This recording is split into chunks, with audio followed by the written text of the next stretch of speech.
నమస్తే, నా పేరు కిరణ్ మై. స్మార్ట్ సిటీ పుల్కడప్కి స్వాగతం. ముందుగా హెడ్లైన్స్. సాగర్ తీరులో నిర్వహించిన కార్మిక రైతు శంకరావం విజయవంతం. హాజరైన ఢిల్లీ రైతాంగ పోరాట అగ్రనేతలు. ప్రభుత్వ రంగ సంస్థలు, ఉక్కు ప్రైవేటీకరణ, నూతన సాగు చట్టాలకు వ్యతిరేకంగా గర్జించిన ఉద్యమ నేతలు. తిరుపతి లోక్సభ ఉప ఎన్నికను రద్దు చేసి తిరిగి నిర్వహించాలి. జాతీయ ఎన్నికల సంఘాన్ని కోరిన బీజేపీ రాష్ట్ర అధ్యక్షుడు సోము వీర్రాజు. స్టీల్ ప్లాంట్ ప్రైవేటీకరణకు వ్యతిరేకంగా కూర్మన్నపాలెంలో కొనసాగుతున్న దీక్షలు, పోరాటాలతో హక్కులు సాధించుకోవాలని జాతీయ కార్మిక సంఘాల నేతల పిలుపు. విశాఖ ఉక్కు, ప్రభుత్వ రంగ సంస్థల ప్రైవేటీకరణ, కార్మిక రైతాంగ వ్యతిరేక చట్టాల రద్దుకై ప్రజా కార్మిక కర్షక సంఘాలు శంకరావం పూరించాయి. కేంద్ర ప్రభుత్వ విధానాలకు వ్యతిరేకంగా కథం తొక్కాయి. విశాఖ బీచ్ రోడ్ మోడీ సర్కారు వ్యతిరేక నినాదాలతో మారుమోగింది. ఢిల్లీ రైతాంగ పోరాట అగ్రనేతల రాకతో కార్మిక కర్షక శంకరావ సభ జనసంద్రమైంది. కేంద్రంలోని మోడీ సర్కార్ అవలంబిస్తున్న విధానాలపై కార్మిక కర్షక సంఘాలు నిప్పులు చెరుగుతున్నాయి. ప్రభుత్వ రంగ సంస్థలను కార్పొరేట్ శక్తులకు కట్టబెట్టడం, రైతులకు హాని కలిగించే నూతన వ్యవసాయ చట్టాలను తీసుకురావడం, 44 కార్మిక చట్టాలను కుదించి 4 లేబర్ కోడ్లను తీసుకురావడం, సామాన్య ప్రజానికాన్ని ఇబ్బంది పెట్టే విధంగా ధరలు ఆకాశాన్ని అంటడం, రైతులకు కనీస మద్దతు ధర కోసం పోరాడుతుంటే నిరంకుశంగా వ్యవహరించడం వంటి విధానాలపై కార్మిక కర్షక ప్రజా సంఘాలు పోరుబాట పట్టాయి. విశాఖ ఉక్కు ఆంధ్రుల హక్కు అని నినదించి 32 మంది బలిదానంతో ఏర్పడ్డ స్టీల్ ప్లాంట్ను ప్రైవేటీకరించే నిర్ణయంతో ఒక్కసారిగా ఆందోళనలు ఉధృతం రూపం దాల్చాయి. ఢిల్లీ సరిహద్దులను చుట్టుముట్టి గత 4 నెలలుగా చలికి వణుకుతూ ఎండకు ఎండుతూ పోరాటాలు సాగిస్తున్న రైతాంగ అగ్రనేతలు సైతం ఈ ప్రైవేటీకరణ విధానాలపై తీవ్ర ఆగ్రహం వ్యక్తం చేస్తున్నారు. జాతీయ స్థాయిలో ఓ బలమైన ఉద్యమాన్ని నిర్మించి కేంద్రం మెడలు వంచే దిశగా విశాఖ కేంద్రంగా కార్మిక కర్షక శంకరావ సభ సాగింది. తొలుత పామ్ బీచ్ నుండి ఆర్కే బీచ్ సభాస్థలి వరకు భారీ ఎత్తున ర్యాలీ నిర్వహించారు. కార్మిక, ప్రజా, రైతు, యువజన, విద్యార్థి సంఘాలు కదం తొక్కాయి. మోడీ సర్కారు విధానాలకు వ్యతిరేకంగా దిక్కులు పిక్కటిల్లేలా నినాదాలు చేశారు. సభా వేదికపై నిర్వహించిన చైతన్య గీతాలు ఆలోచింపజేశాయి. ఢిల్లీ రైతాంగ పోరాటంలో అమరులైన అన్నదాతలకు నివాళులు అర్పించారు. అనంతరం నేతలంతా శంఖాలు పూరించి జాతీయ స్థాయి ఉద్యమానికి నాంది పలికారు.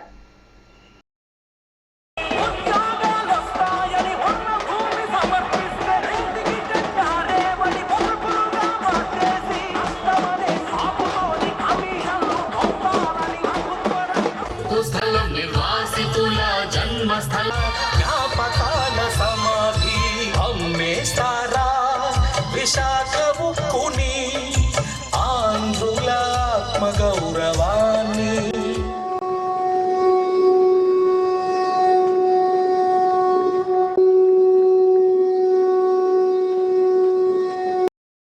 మోడీ సర్కారు అనుసరిస్తున్న నిరంకుశ విధానాలతో కేవలం కార్మిక కర్షకులకే కాకుండా ప్రజానికానికి కూడా తీవ్ర నష్టం జరుగుతోందని జాతీయ కిసాన్ సంఘ్ నాయకులు రాకేష్ సింగ్, టికాయత్, అశోక్ ధవాలే, బాల్ కరణ్ సింగ్, బి వెంకట్లు ఆందోళన వ్యక్తం చేశారు. ప్రభుత్వ రంగ సంస్థలను ప్రైవేటీకరించడం అంటే జాతి సంపదను దోచిపెట్టడమేనని నేతలు మండిపడ్డారు.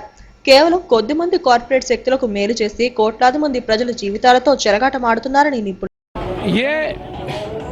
जो विशाखापट्टनम स्टील प्लांट भारत सरकार बेचने का काम कर रही है, उसके विरोध में है ये, और इसको बिकने नहीं दिया जाएगा। करीब 25,000 एकड़ ज़मीन इसमें है जो फार्मर्स ने यहाँ की ज़मीन दी, यहाँ के विकास के लिए ज़मीन दी, और हमारा पूर्ण रूप से विरोध है। जो भी यहाँ पे लेबर्स यूनियन हैं, जो भी यहाँ पे फार्मर्स के लोग हैं, जो किसान सभा के लोग हैं, जो दिल्ली में जो धरना चल रहा है, जो आंदोलन चल रहा है संयुक्त मोर्चे का, हम पूरा समर्थन करते हैं। और जो भारत सरकार इस तरह के संस्थान बेचने का काम कर रही है पिछले 7 साल से, हम ये चीज़ें नहीं बिकने देंगे। करीब 23 और बड़ी संस्थान, पेट्रोलियम लगा लो या टेलीफोन विभाग लगा लो, ये जितने भी रेलवे लगा लो, एयरपोर्ट लगा लो, तो और भी देश में बेचने का काम चल रहा। जो मजदूर लोग हैं उसके साथ हैं हम, जो देश को बेच रही है केंद्र सरकार, और दूसरी तरफ से जो अनडेमोक्रेटिक परमिशन नहीं दी गई रैली की कोविड-19 के नाम पर, वो आप खुद तो बंगाल में इतनी बड़ी रैली कर रहे हैं बीजेपी सरकार, और यहाँ लोगों के डेमोक्रेटिक राइट्स को कुचला जा रहा है। बाबा साहब अम्बेडकर के बनाए हुए संविधान को हम इसी तरह रद्द नहीं करने देंगे। हम अधिकारों के लिए लड़ेंगे, स्टील प्लांट को रखने के लिए लड़ेंगे। हम सभी समाज के सभी लोगों को ये कहना चाहेंगे कि वो किसान, मजदूर, सभी दुकानदार प्रयास कर रही है। एक एक करके इस सरकार ने सत्ता में आने के बाद 23 पब्लिक सेक्टर के जो बड़े ऑर्गेनाइजेशन है उनको बेच दिया। पूरे देश के जो पब्लिक सेक्टर के संस्थान है उनको बेचने के लिए लगा रखा और पूरे देश की खेती पे बड़े कॉरपोरेट घराने का कब्जा कराने का प्रयास कर रही हैं। तमाम चीज़ों का हम पिछले 144 दिन से दिल्ली को चारों तरफ लाखों किसानों ने दिल्ली को घेर रखा, मजदूर और किसान मिलके इस देश के खेती को, इस देश के पब्लिक सेक्टर की ऑर्गेनाइजेशन को, इस देश के छोटे व्यापारी को बचाने के लिए ప్రభుత్వ రంగ సంస్థలను నిర్వీర్యం చేస్తూ విశాఖ స్టీల్ ప్లాంట్ ను కారుచౌకగా కట్టబెట్టేందుకు చేస్తున్న ప్రయత్నాలను జాతీయ సమస్యగా పరిగణించి ఉద్యమానికి శ్రీకారం చుట్టామని విశాఖ ఉక్కు పరిరక్షణ పోరాట కమిటీ నేతలు జేవి సత్యనారాయణమూర్తి, సిహెచ్ నరసింగరావు, మంత్రి రాజశేఖర్లు తెలిపారు. ఢిల్లీ రైతాంగ పోరాట అగ్రనేతలంతా ఈ శంకరావం సభకు హాజరై ఉద్యమాన్ని ఉధృతం చేసి కేంద్రం మెడలు వంచాలని పిలుపునిచ్చారని చెప్పారు. సమైక్య పోరాటాల ద్వారానే మోడీ సర్కార్ అవలంబిస్తున్న నిరంకుశ విధానాలను అడ్డుకుంటామని తెలిపారు. జరిగింది. అలాగే వివిధ అందులో పాల్గొంటున్నటువంటి వివిధ రైతు సంఘాల జాతీయ నాయకులు కూడా వచ్చారు. వాళ్ళు సంపూర్ణంగా విశాఖ ఉక్కు ప్రైవేటీకరణకు వ్యతిరేకంగా ఇక్కడ జరుగుతున్నటువంటి పోరాటానికి సంపూర్ణమైన మద్దతు ఇస్తా ఉన్నారు. అలాగే ఇటు రైతులు, కార్మికులు అందరూ కలిసి ఐక్యంగా ఈ పోరాటాన్ని ముందుకు తీసుకెళ్తేనే కేంద్ర ప్రభుత్వం ఈ విధ్వంసకర విధానాలకి వ్యతిరేకంగా కేంద్ర ప్రభుత్వం చేస్తున్న కుట్రలను అడ్డుకోవడానికి అవకాశం ఉంటుంది. కాబట్టి కార్మిక కర్షక మైత్రితో ముందుకు పోవాలనే ఉద్దేశంతో ఈరోజు ఈ సభ జరుగుతా. విశాఖ స్టీల్ ప్లాంట్ని ప్రైవేట్ చేయాలని కేంద్ర ప్రభుత్వం తీసుకున్న నిర్ణయానికి వ్యతిరేకంగా ఢిల్లీలో జరుగుతున్నటువంటి రైతాంగ పోరాటం దేశానికే, పోరాటాలకి స్ఫూర్తినిస్తున్నది. దాని ప్రథమ పీటీలో ఉన్నటువంటి నాయకులంతా కూడా, మనం పిలిచిన నాయకులంతా కూడా ఇక్కడ రావడం జరిగింది. వారు అందరూ కూడా క్లుప్తంగా ప్రసంగించడం అనేటువంటి జరుగుతుంది. చర్య దీంట్లో భాగంగా ఈరోజు ఉక్కు పరిరక్షణ పోరాట కమిటీ తరఫున ఐఎన్టీసీ కానీ ఇతర కార్మిక సంఘాలు కానీ ఒక వేదిక మీదకి వచ్చి ఈ రోజు ఉన్నటువంటి ఎవరైతే రైతు సంఘ నాయకులు ఉన్నారో వారందరినీ తీసుకొని రావడం జరిగింది. వారి ద్వారా మరింత స్ఫూర్తి తీసుకొని ఉద్యమాన్ని ఏ విధంగా ముందుకు తీసుకోవాలని, రైతు చట్టాలు రద్దు చేయాలని, అలాగే లేబర్ కోడ్ ఏదైతే రద్దు చేయాలని. విశాఖ కేంద్రంగా నిర్వహించిన కార్మిక కర్షక శంకరావ సభ విజయవంతమైంది. ఉక్కు ఉద్యమాన్ని మరింత ఉధృతం చేసేందుకు నేతలు నడుం బిగించారు. తిరుపతి లోక్సభ ఉప ఎన్నిక పోలింగ్ను రద్దు చేయాలని బీజేపీ రాష్ట్ర అధ్యక్షుడు సోము వీర్రాజు జాతీయ ఎన్నికల సంఘాన్ని కోరారు. తిరుపతి ఉప ఎన్నికల్లో దొంగ ఓట్లు భాగోతం విచ్చలవిడిగా సాగిందని ఆరోపించారు. దీనికి అధికార పార్టీ నైతిక బాధ్యత వహించాలని డిమాండ్ చేశారు. ఇప్పటికే తిరుపతి ఉప ఎన్నికల్లో దొంగ ఓట్లపై ఈసీకి ఫిర్యాదు చేశామని చెప్పారు. ఓటర్లను బెదిరించి ప్రజాస్వామ్యాన్ని ఖూనీ చేశారని ఆరోపించారు. తక్షణం లోక్సభ ఉప ఎన్నిక పోలింగ్ను రద్దు చేసి తిరిగి ఎన్నికలు నిర్వహించాలని కోరారు. కొత్తగా మనకు వైసీపీ వాడు చూపించింది పగలు దొంగతనం చేస్తున్నారు. ఆంధ్రప్రదేశ్ ప్రజలకు ఛాలెంజ్ విసిరారు, రాజకీయ పార్టీలకు ఛాలెంజ్ విసిరారు, ప్రజాస్వామ్యానికి ఛాలెంజ్ విసిరారు. పగలు కూడా 7 గంటల నుంచే పట్టపగలు దొంగోట్లు బయట కాన్స్టిట్యున్సీస్ని తీసుకొచ్చి వేస్తే దీన్ని ఏమనాలి? కొంతమంది మంత్రులేమో మా ముఖ్యమంత్రి చేసే కార్యక్రమం చూసి వారు లేక మీరు చచ్చి ఎలాంటి చేస్తున్నారంటున్నారు. మీరు అంత చచ్చినప్పుడు 150 మంది అక్కడెందుకు చచ్చిపోవడం? మొత్తం కార్పొరేషన్ చైర్మన్లు అందరూ అక్కడే ఉన్నారండి. ప్రతి ఎమ్మెల్యే మనుషులు తీసుకొచ్చి అక్కడ పెట్టేశాడు. డబ్బులకు లోటు లేదు, విచ్చలవిడిగా డబ్బు దొరుకుతుంది. వాళ్ళకి అక్కడే ఉన్నారు. మరి ఇంత ప్రజాదరణ, నవరత్నాలు ఉన్నాయి. తర్వాత కూడా అసెంబ్లీకి 2000 మంది వాలంటీర్స్ ఉన్నారు. వీళ్ళకు చాలన్నట్లు మొత్తం ఎమ్మెల్యేలు అక్కడే ఉన్నారు, మొత్తం మంత్రులందరూ అక్కడే ఉన్నారు. ఏ బూతులో తక్కువ వస్తే వాళ్ళకి ఉద్యోగం ఊడిపోద్ది, మీ బూతులో తక్కువ వస్తే మీ ఉద్యోగం ఊడిపోద్దు. మరి ఏం చెప్పాడు ముఖ్యమంత్రి మనకు తెలియదు, అక్కడే ఉన్నారు. దీనికి అంతటికీ కారణం నిన్న దొంగ ఓట్ల మీద తీవ్రంగా social media, Bharatiya Janata party పోరాటం చేసింది. రామచంద్రారెడ్డి గారి అసత్య ప్రచారం, సత్యసంధులు వీళ్ళిద్దరు, రామకృష్ణారెడ్డి, రామచంద్రారెడ్డి సత్యసంధులు. సిగ్గుపడుతుంది ఈవేళ ధర్మం. నేను వీటికి అన్నింటికి ఏం చెప్తానంటే, ఈవేళ తిరుపతి ఇంకా మిగతా సెగ్మెంట్స్లో అన్ని చోట్ల కంప్లైంట్ పెడతాం, రీపోలింగ్ జరపాలి. సీఎం దీనికి క్షమాపణ చెప్పాలి జాతికి. కేంద్రంలోని మోడీ ప్రభుత్వం కార్మిక రైతు వ్యతిరేక విధానాలను అవలంబిస్తోందని ఆల్ ఇండియా కిసాన్ సంఘ్ నాయకులు రాకేష్ సింగ్ టికాయత్, అశోక్ ధావ్లేలు విమర్శించారు. విశాఖ స్టీల్ ప్లాంట్ ప్రైవేటీకరణకు వ్యతిరేకంగా కూర్మన్నపాలెంలో కార్మిక సంఘాలు చేపట్టిన దీక్షలు 66వ రోజు కొనసాగాయి. కార్మికులు, ఉద్యోగుల దీక్షకు జాతీయ స్థాయి రైతు సంఘాల నాయకులు సంఘీభావం ప్రకటించారు. ప్రభుత్వ రంగ సంస్థలను నిర్వీర్యం చేయాలని కేంద్ర ప్రభుత్వం కుట్రలు చేస్తోందని నేతలు మండిపడ్డారు. కార్పొరేట్ వర్గాలకు కొమ్ము కాస్తూ కార్మికులు, రైతులకు తీవ్ర అన్యాయం చేస్తున్నాయని ఆందోళన వ్యక్తం చేశారు. విశాఖ స్టీల్ ప్లాంట్ ప్రైవేటు పరం కాకుండా ఉద్యమాన్ని మరింత ఉధృతం చేయాలని పిలుపునిచ్చారు. స్టీల్ ప్లాంట్ ప్రైవేటీకరణ నిర్ణయాన్ని కేంద్రం వెనక్కి తీసుకోవాలని డిమాండ్ చేశారు.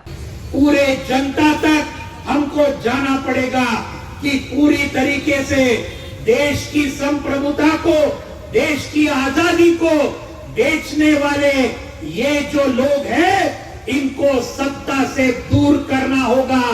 ये भी हमारे सामने बहुत ही महत्वपूर्ण काम है.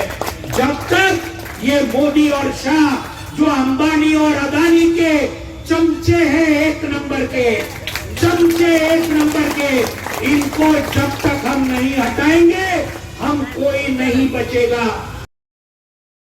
और लुटाने वाले एक तरफ हो गए हैं और देश को बचाने वाले और देश के संविधान की रक्षा करने वाले दूसरी तरफ हो गए हैं. पहली बार हुआ है कि आम लोगों ने, किसानों, मजदूरों, व्यापारी, दुकानदार, डॉक्टर, वकील सभी मिलकर आज कारपोरेट से हम सीधी जंग लड़ रहे हैं पूरी दुनिया में. एक कारपोरेट पूरी दुनिया में वो अमेरिकी साम्राज्य की पॉलिसियों को लागू करके पूरी दुनिया पे पब्लिक ढांचा, फूड और वाटर पर कब्जा करके the chair of the world पूरी सत्ता की लड़ाई है. पूरी ये प्लांट को बेचा जा रहा है, ये लड़ाई लड़नी पड़ेगी और तेज लड़ाई लड़नी पड़ेगी. यहाँ के किसानों को भी, यहाँ के मजदूरों को भी और यहाँ के शहरवासियों को भी. जो नौजवान हैं इनको लड़ाई लड़नी पड़ेगी. ये जो भारत सरकार है इस टाइम पे पिछले 7 साल से बहुत संस्थाएं ये बेच रही है. हमको देश बचाना है तो लड़ाई को लड़ना पड़ेगा. जैसे వార్డులో సమస్యల పరిష్కారానికి కృషి చేస్తానని 76వ వార్డు కార్పొరేటర్ గంధం శ్రీను అన్నారు. స్థానిక గోపాల్ రెడ్డి నగర్లోని దుర్గాదేవి కళ్యాణ మండపంలో కమిటీ సభ్యులు గంధం శ్రీనును ఘనంగా సన్మానించారు. వార్డులో ఎటువంటి సమస్య ఉన్నా తన దృష్టికి తీసుకురావాలని చెప్పారు. మంచినీరు, వీధి దీపాల సమస్యను త్వరితగతిన పరిష్కరించేందుకు కృషి చేస్తానని అన్నారు. కరోనా విస్తరిస్తున్న నేపథ్యంలో ప్రతి ఒక్కరూ అప్రమత్తంగా ఉండాలని సూచించారు. ఈ కార్యక్రమంలో గ్రామ కమిటీ సభ్యులు సోములు, వెంకటరావు, మూర్తి తదితరులు పాల్గొన్నారు.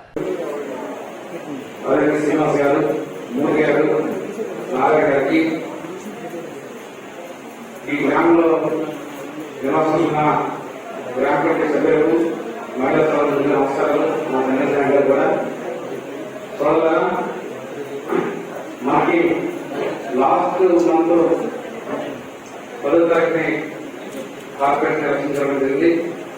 14వ తారీఖు ఎన్నికలు రావడం తర్వాత ఈ వార్డు నేను పోటీ చేసి చూడడం మీ అందరూ సహకారంగా మీరు కార్పొరేటర్ అయినా గతంలో ఏదైతే హామీ చేశానో, ఏదైతే ఈ ప్రాంతంలో చర్చ చేసుకున్న పండుగతో వచ్చి మాట్లాడడం జరిగింది. దాని గురించి తప్పకుండా ఏదైతే సమస్యలుగా సమస్యలను పరిష్కారం చేస్తానని తెలియజేస్తున్నాను. ఇంకో విషయం ఏంటంటే, ఈ మధ్యకాలంలో లాస్ట్ ఇయర్ మార్చిలో 2000లో వాటి కరోనా వ్యాప్తి చెందడం, సంవత్సరం పాటు ఈ కరోనా వల్ల అనేకమైన మంది ప్రాణాలు కోల్పోవడం జరిగింది. దాని దృష్టిలో సుమారు సంవత్సరం పాటు 20 నెలల పాటు లాక్డౌన్. తిరుమల శ్రీవారిని తెలంగాణ కాంగ్రెస్ మాజీ ఎంపీ పొన్నం ప్రభాకర్ దర్శించుకున్నారు. ఆలయ అధికారులు స్వామివారి దర్శన ఏర్పాట్లను చేశారు. అనంతరం హుండీలో కానుకలు సమర్పించి మొక్కులు చెల్లించుకున్నారు. 7 కొండలవాడి ఆశీస్సులతో ప్రస్తుతం సంక్లిష్ట దశలో ఉన్నటువంటి కాంగ్రెస్ మళ్ళీ పునరుజ్జీవం వచ్చి ప్రజా సంక్షేమము, ప్రజల దృష్టి లోపల అన్ని వర్గాలకు సేవ చేసేటువంటి ఒక భవిష్యత్తు రావాలని సందర్భంగా భగవంతుని ప్రార్థిస్తా ఉన్నాను. అంతకంటే రాజకీయాలకు ఎక్కువ కాకుండా ఈరోజు సమాజంలో అందరినీ తీసుకుపోయేటువంటి అనేకమైనటువంటి ప్రజా సంక్షేమ నిర్ణయాలు తీసుకున్న కాంగ్రెస్ పార్టీ మళ్ళొకసారి రావాలని సందర్భంగా భగవంతుని ప్రార్థిస్తాను. చాలా తీవ్రంగా ఉంది. మీరు చూస్తారు, డైరెక్టర్ ఆఫ్ హెల్త్ శ్రీనివాసరావు గారు చేతులు ఎత్తేసినారు. బెడ్స్ లేవు, ఆరోగ్య పరిస్థితి, మేము ఏం చేయలేము ప్రజలే అని. ఆ విధంగా ప్రభుత్వం చేతులు ఎత్తేయడం తప్పు. ప్రజలకు సంబంధించి అప్రమత్తం చేయడము, తర్వాత మెడికల్ పరంగా వారికి అన్ని కూడా రిస్ట్రిక్షన్స్ చేసేటువంటి పరిస్థితి ఉండాలి. కానీ director of medical and science వాళ్ళే శ్రీనివాసరావు గారు ఆ విధంగా ప్రజలను భయభ్రాంతులకు గురి చేయడం బాగలేదు. చాలా తీవ్రంగా ఉంది. దీనికి ప్రభుత్వం కొంచెం ఇంకా ప్రజలు కూడా స్వీయ నిర్బంధం చేసుకొని ప్రజలు కూడా దాని పట్ల అప్రమత్తంగా ఉండాలని కోరుతున్నాను. హెడ్లైన్స్ మరోసారి. సాగర్ తీరంలో నిర్వహించిన కార్మిక రైతు శంకరావం విజయవంతం. హాజరైన ఢిల్లీ రైతాంగ పోరాట అగ్రనేతలు. ప్రభుత్వ రంగ సంస్థలు, ఉక్కు ప్రైవేటీకరణ, నూతన సాగు చట్టాలకు వ్యతిరేకంగా గర్జించిన ఉద్యమ నేతలు. తిరుపతి లోక్సభ ఉప ఎన్నికను రద్దు చేసి తిరిగి నిర్వహించాలి. జాతీయ ఎన్నికల సంఘాన్ని కోరిన బీజేపీ రాష్ట్ర అధ్యక్షుడు సోము వీర్రాజు. స్టీల్ ప్లాంట్ ప్రైవేటీకరణకు వ్యతిరేకంగా కూర్మన్నపాలెంలో కొనసాగుతున్న దీక్షలు, పోరాటాలతో హక్కులు సాధించుకోవాలని జాతీయ కార్మిక సంఘాల నేతల పిలుపు. ఇవి స్మార్ట్ సిటీ పడుకున్న విశేషాలు. మరిన్ని వార్తా విశేషాల కోసం చూస్తూనే ఉండండి STV న్యూస్.